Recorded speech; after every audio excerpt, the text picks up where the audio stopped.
కుటుంబంలో చాలా ఐక్యతలు ఉన్నాయి. కులాన్ని బట్టి కలిగే ఐక్యత, ధనాన్ని బట్టి కలిగే ఐక్యత, ఉద్యోగాలు మనందరం ఒకటి, ఉద్యోగాలను బట్టి, ప్రాంతాలను బట్టి, గ్రామాలను బట్టి మనందరం గ్రామం.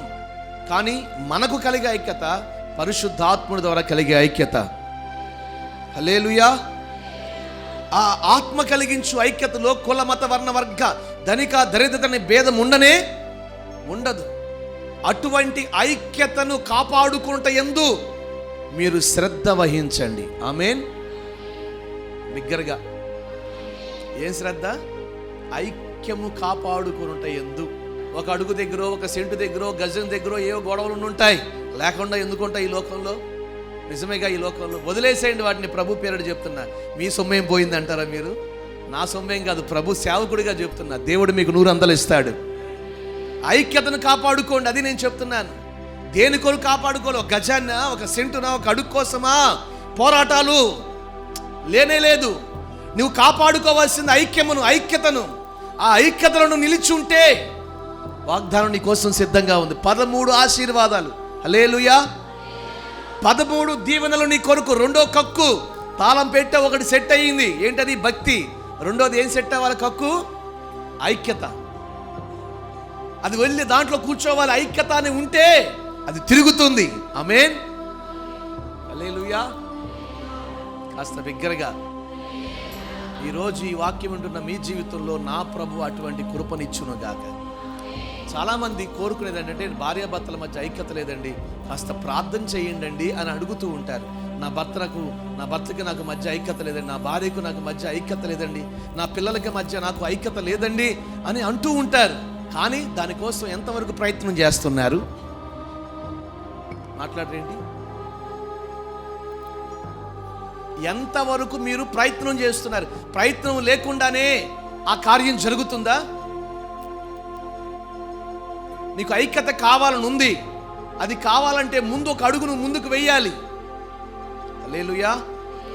కాస్త బిగ్గరగా, ఇంకాస్త బిగ్గరగా ఒక అడుగును ముందుకు వేసి ఎదుట వ్యక్తిని కలుపుకోవాలని చూడు.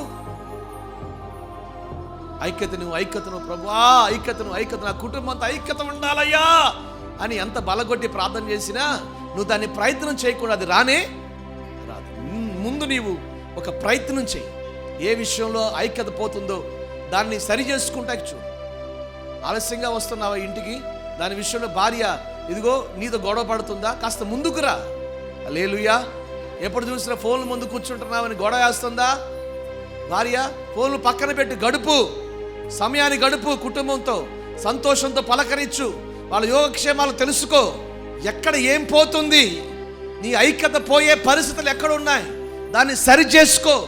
ఇక్కడ ఉన్న వాళ్ళు చాలామంది దేవుని సేవకుడి మాట విని అలా సరి చేసుకున్నారు కాబట్టి కుటుంబాలను నిలుపుకున్నవారు ఉన్నారు.